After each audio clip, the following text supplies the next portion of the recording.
How'd everything feel after live batting for the first time in a while? It felt good. I'm still kind of working the kinks out, but it's feeling good. It's good to get the pitch count up. It's good to get the competitive adrenaline going again, and it's nice to be back out there and working back to where I need to be, and that's a big plus for me.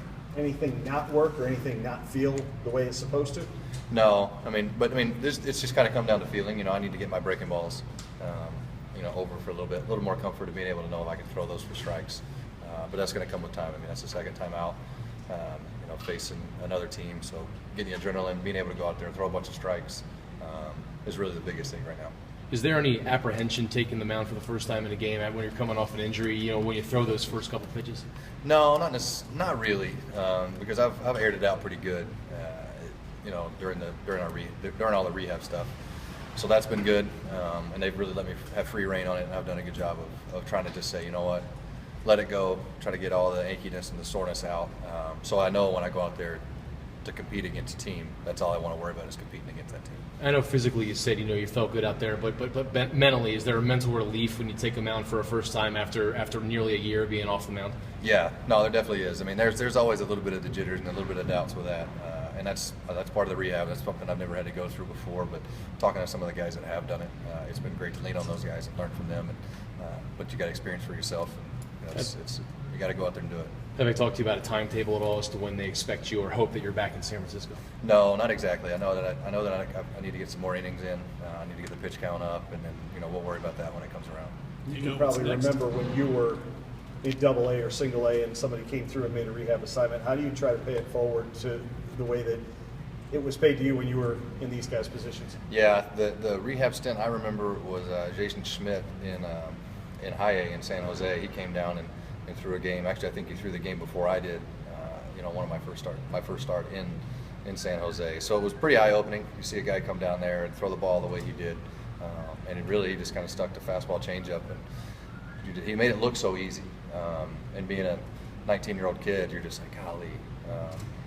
You just hope to be able to do that one day. But it was great to be able to see that firsthand, and to see what going out there throwing a lot of strikes, can do for you.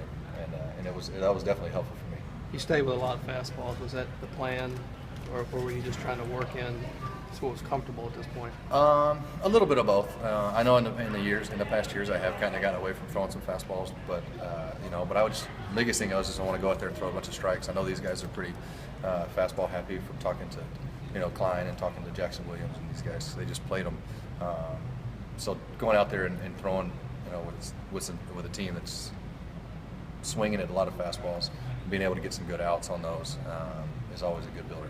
Happy with velocity? Looked like it's normal, right? Yeah. No, it definitely was, and that's something that's going to come along. I think it's as long as I can stay in my mechanics and stay calm and smooth. I think that even the location will kind of come back down to where it needs to be. You've seen your share of minor league parks. What were your impressions of Richmond and the fan base and how they kind of came out to support and everything like that? It's great, man. This is a good town to play in. It's been fun venturing around and seeing the whole city. And I've had a really good time just trying to drive around and being back on the East Coast and seeing all the trees. Had a good storm last night, so it was fun to be a part of those. We haven't had one of those in a while out in California. But man, it's a good place to play, and it's nice that they do a great job of putting a good amount of people in the stands and keep them entertained. What's the next step for you? Where's next? You back here? Or are you going back to Sacramento? I think I'm gonna go back to meet up with the team, and then I'm not exactly sure where we'll go from there. At any point, did you just set up shop in the corner of the clubhouse and just tell stories and answer questions for the young guys? No, not really. Usually before the game, I'm usually pretty quiet. But I kind of hung out with some guys and went out there and watched a couple of guys throw some bullpens. I've been around Crick a little bit, a couple spring trainings, so I had a good time watching him throw, and then got to know Beatty a little bit. But it'll probably be something to hang out with these guys a little bit just after the game. Get to know them more, because they're going to be coming up to help us soon. You got to pick up the tab, right? Yeah, right. I might get a nice ham and cheese sandwiches or something. See what they can handle.